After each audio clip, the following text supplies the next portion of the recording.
Microphone. All right, we are live. Coming to you live from the Nerd Stock Talk headquarters, remotely. All right, let me go. Let me get our thing up here.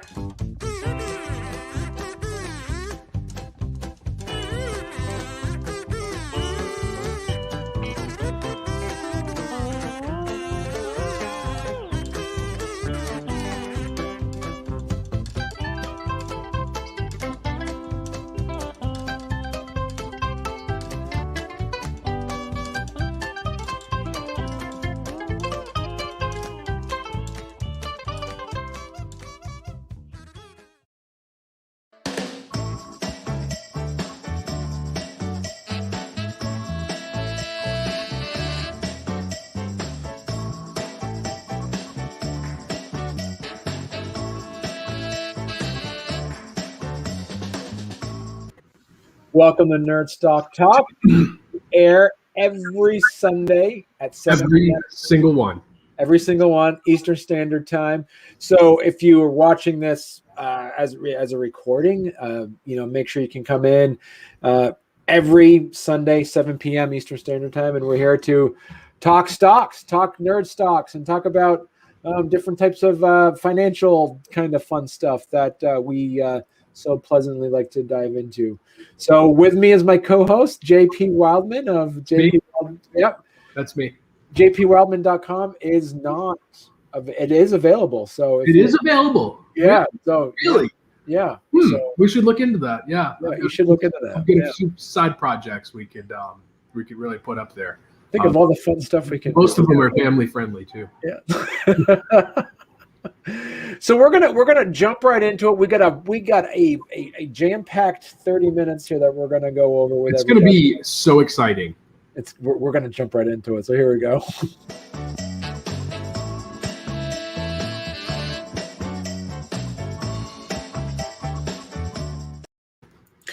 I tell you, I took quite a bath this last week with the stocks that I picked.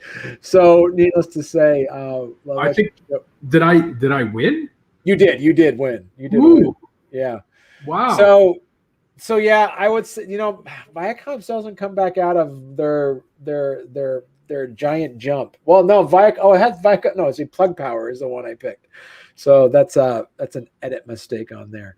So I thought, because we're talking about it last week, this is it. And Plug Power is. Yeah, usually if you just talk about it, it goes up. That's all you know. See, yeah. But it's gonna. I mean, it's someday. You think though that Plug is probably one of those shorted stocks, and are we still dealing with any residual effects of AMC and GameStop still, or is that kind of? Well, GameStop is still $150 a share, so I would think so. Yeah. They're just kicking that can down the road. Maybe it'll stay there. I don't know. It doesn't seem like it should, but. Okay. Wow. Yeah. So that's where all of the growth went is into covering AMC and GameStop's short fiascos by the hedge funds.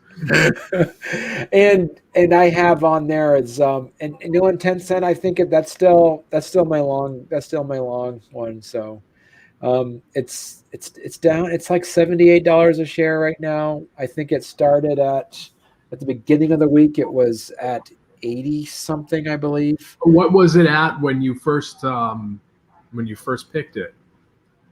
Oh, $79 a share. So it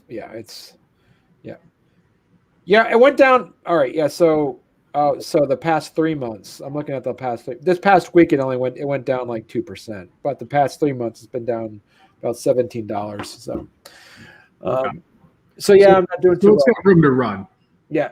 Plenty of room for it to run. And let's talk about you. So let's talk about me. I don't know if you know this, but I love talking about me. Your canoe still hasn't recovered yet. It's still down pretty low. Yeah, pretty low. But I'm not worried about it. I'm holding fast, and I'm holding this until beyond 2023 3 when the first product launch is going, so I'm not that concerned. Latham Group. Yeah, remind the audience that what you talked about for Latham Group last. Latham Group is the largest swimming pool manufacturer in North America. Okay. They make pool liners and pool covers and pool walls and all sorts of swimming pool stuff. They just went public a couple weeks ago, maybe a month ago, and the swimming pool market in the U.S. is just bananas right now because everyone's been staying home for the last year or two. So that was my thinking on that one. Really wish I'd have dumped everything I had in Canoe in it for a week or two, but is what it is. Is what it is. And so you're looking at. Are you going to keep an eye on this? Do you think it's still going to have some upward trajectory on this? Latham Group? Yeah. Yeah, it's a newly listed stock, so it's still kind of finding its value. Okay. So long as they keep posting profits, and they will be at least until the fall, I'm sure. I think the price is going to continue to creep up. Right. Okay. Cool. All right. So what we're going to do now, we're going to jump right into our tonight's topic. So Austin Avocado is just here. He just says yo. So Austin, thank you very much. And avocado, we talking about avocados in this game, or I can't remember which one was.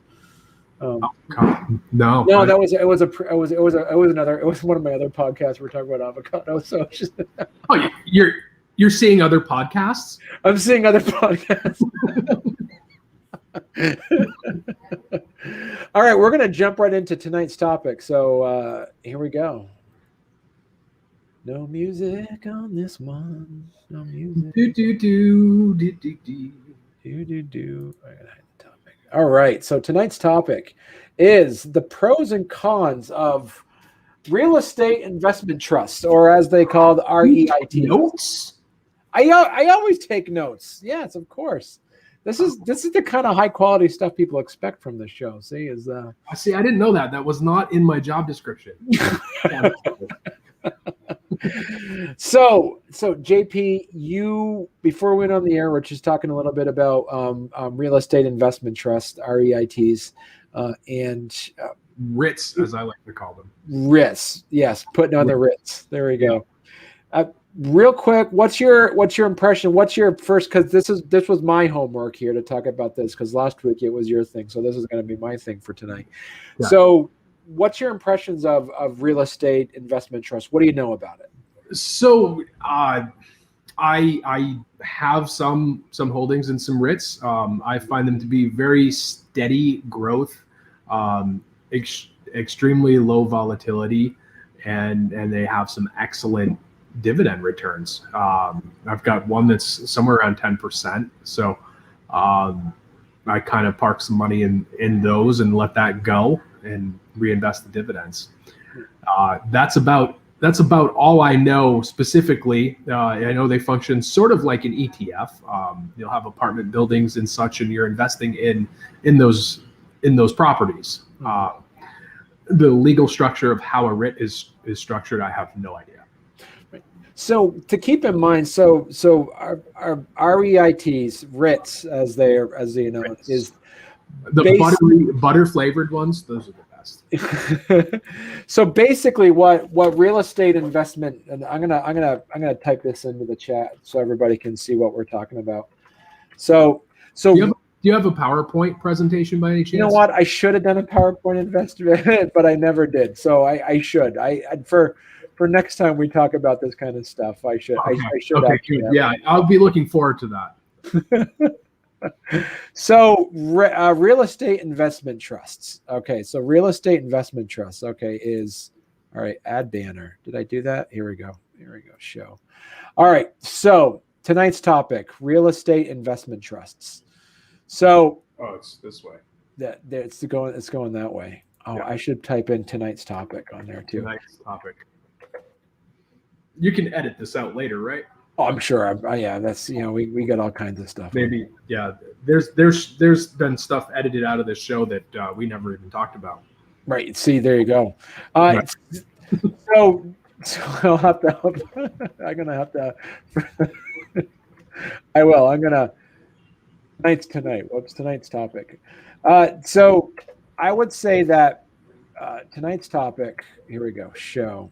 Tonight's topic: real estate investment trusts. So the thing about real estate investment trust is that it's separate of. Don't think of real as stocks, because when you think about a diversified portfolio, you would have stocks and bonds, and then like your savings and all this stuff, and then any good financial advisor worth their salt will always tell you to diversify your portfolio.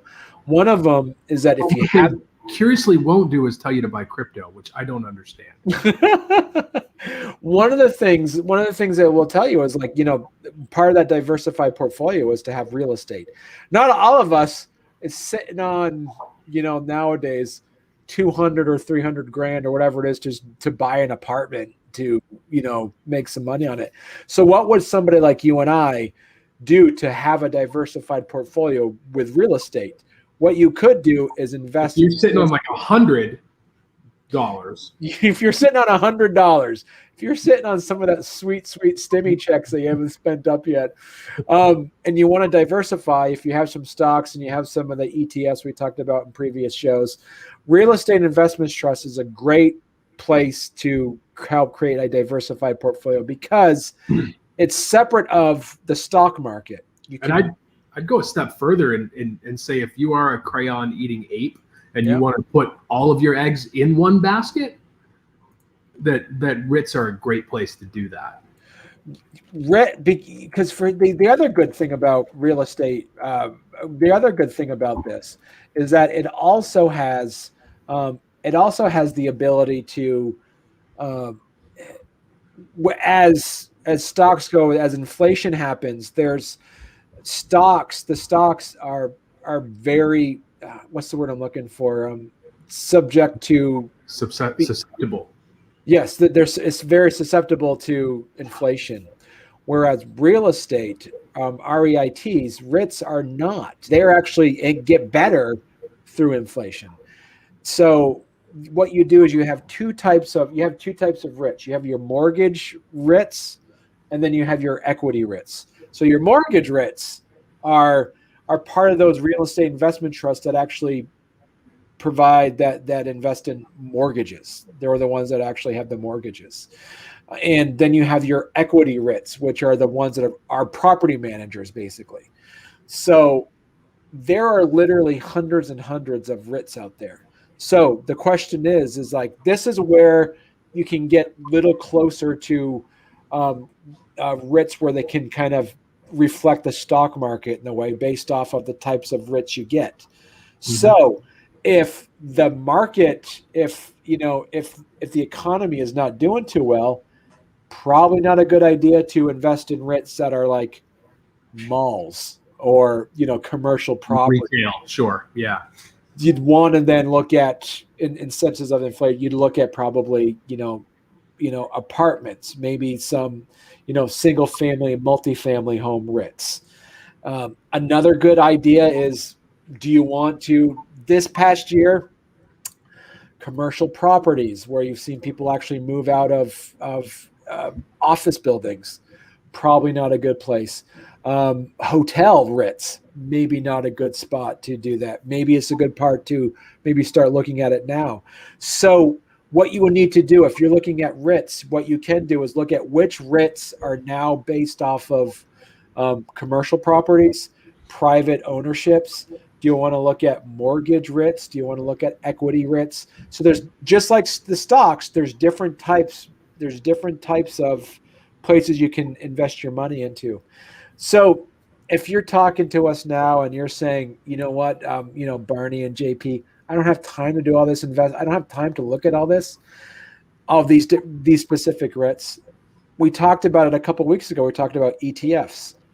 There are REIT ETFs that you can look into that say these are all commercial, these are all multifamily, these are all ones that are based off of industry. That's the other thing. Warehouse REITs. think about it, for instance, from like an Amazon perspective, Amazon warehouses, you can buy REITs that are based off of factories. There is plenty of different opportunities, and we talked about socially responsible investing. Do you want to look at REITs that actually have properties that are more socially responsible? Maybe they have a lot of solar panels on there. Maybe they're doing a lot of the green stuff. You can look at some of those as well. So the possibilities of REITs are endless, and the benefit of diversifying your portfolio, your investment portfolio, is separate out, get some REITs. That this isn't a recommendation, but this is, talk to your financial advisor to ask them, does it make sense for your investment portfolio to have REITs in it? And it separates out because it's not so connected to the S&P 500 or the Wall Street stuff. It's separate of that. It's the real estate market. Yeah, it's the real estate market. It's not the stock market you're investing in. Right. The other benefit of REITs is that they always have to produce their dividends, and that's the big selling point for me. Number one is that they're less volatile, so they don't swing 58% wildly in 2 months, and they pay really decent dividends. I mean, anytime you're up over 4% for a dividend, it's fantastic. A lot of the ones I'm holding are in the 9 to 10% range. I have one that's 14. Yeah. That's just amazing. Yeah. And the more you turn that around, so think about that way. Some of these REITs, they always have dividends. So if you're able to take some of those dividends, save them up, get more, buy more stock, buy more shares of that REIT, you add more to it, which means you get more dividends. It's like compound growth. Yes.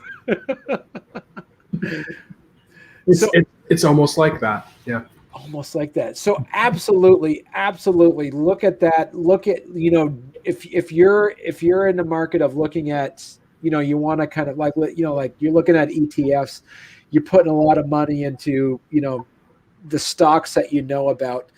Absolutely talk to your friendly neighborhood financial advisor and ask him or her about REITs, and ask them which ones have, if you want to do an ETF on it, you want to look at it getting a higher dividend yield, any of that stuff. It's going to absolutely give you a much better cushion, a much better way to ease out, because as we said, we're just talking about it at the top of the show. Some of the stocks we're talking about are extremely volatile. Some of the stocks we're talking about as well with crypto is really volatile. So looking at REITs as a diversify, it sometimes it doesn't normally beat the S&P 500.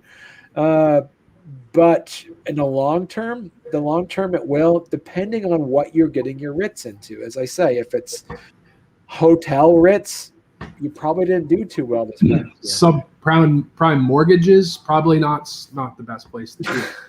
Yeah, so yeah. Anything else to add on that, JP? I don't believe so. I think if you're looking to get into REITs, the best thing to do is to start with an ETF. Look at some of the Vanguard. Vanguard has some small cap and some large cap real estate investment ETFs. That'd be the place I would dip my toes first, and then follow that rabbit hole where it will take you. Look at some of their holdings and maybe go from there. Yep. And then if you go on to your, any of your day trading apps, whether it be Webull, Robinhood, or any of the other ones, or Acorn, what you can look at is that you'll be able to see there's some ETFs that are REIT ETFs that are pretty low. Like you can get them to like maybe around $15 or so for one share. If you want to get them like single, like just like REITs that are just their own and not in an ETF, some of them are like a couple bucks. Like you can do pretty well. And looking at that, they mirror what you would find in the stocks. For instance, you can get some, these Chinese startup REITs that are looking at buildings that are like $1.50 a share. You can look at some other, as you said, the Vanguard ETFs that are well more established. That are the Vanguard ones are like $100, so they're pretty high up there. But yeah, Vanguard's a little spendy, but you can get fractional shares. So, right. the returns are the same, Yeah. whether you're buying a $2 or $100 share. Right. Yeah, that's true. You can do fractional shares with that. Yeah. So definitely check that out. I would that would be something that I'm looking into. That's something I'm trying to. While I'm waiting for my gosh darn Disney stock to come back up, I'm still kind of held down to the whims of some of these. I would hold on for Toy Story 5. That's going to really do it. I think that the Disney stock isn't due. I mean, it's pretty tied to the reopening of Disney World. I think the cruise lines. I think a lot of that stuff is going to be really helpful for it. But yeah. Once vacations start coming back into style. Yeah. So, all right, we're going to jump into our last segment. This is the buffer for it, but JP and I have a surprise. We're going to be doing some transitions. For next week. Next week, naked nerd stock talk. So here we go. Here's our next week here.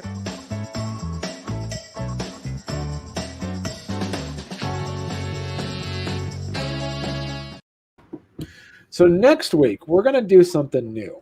So what we're going to do, there's our initial idea, what we're going to talk about for our topic was going to be talking about some, more types of crypto.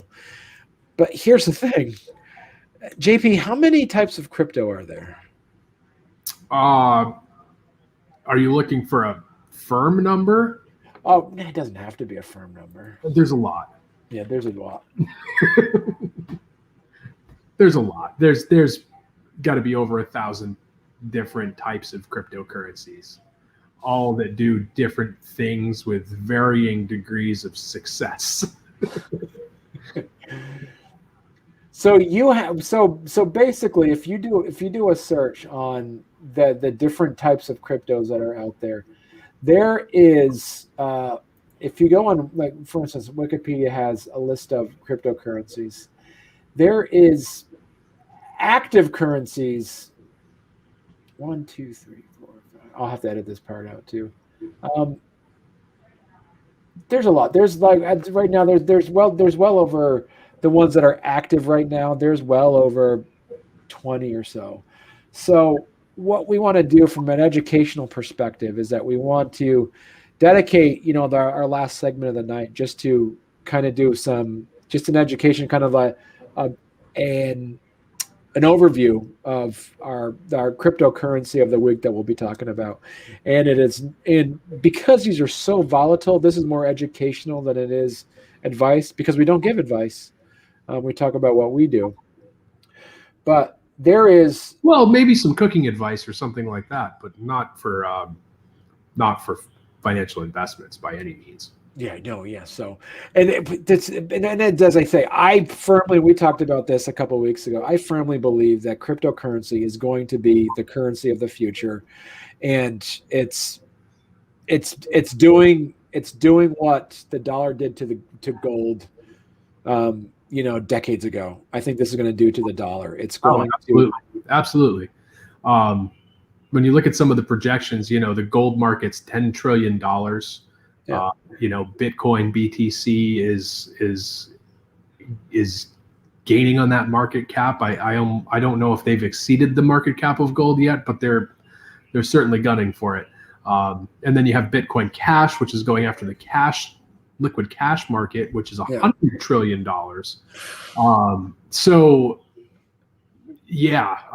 I mean, even if cryptos end up supplanting credit card transactions, which is probably the first and most likely use case for internet sales and purchases, it's virtually impossible to steal someone's crypto through a transaction like you can with a credit card number. Right. So for that kind of thing, it's a perfect use case. Right. Yeah, it's so exciting. I mean, I'm excited for that. We're going to update this segment, and we're still going to be looking at, our long picks, and, really focusing a lot on just educating people on cryptocurrencies. Start out now, because, you're going to kick yourself. You're going to kick yourself in 5 years or 3 years or 10 years if this isn't something that you're going to be. You'd be very surprised at what $5 can turn into. I sent my kids $5 in Bitcoin Cash, I don't know, a month ago or something. Yeah. And they're up over $20 right now with that $5. It's a pretty amazing return.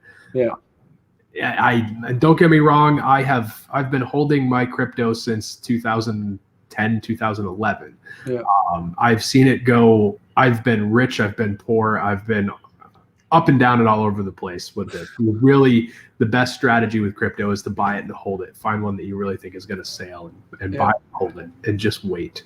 Yeah. Cool. Well, thank you very much. So this will be another episode of, and then we're going to do that. We're going to have that be our final segment of the night, is just kind of doing a little bit of education and review, kind of a review of an opinion, I guess, of different types of crypto and what the purpose of them would be. So, looking forward to it. So other than that, thank you very much, everybody. This has been another episode of Nerd Stock Talk, and we will see you next Sunday. Can I just say that it was a riveting episode? Yes. Can we edit that in? Can we put that in? Yeah. Okay, good. Yeah. That'll help me sleep tonight.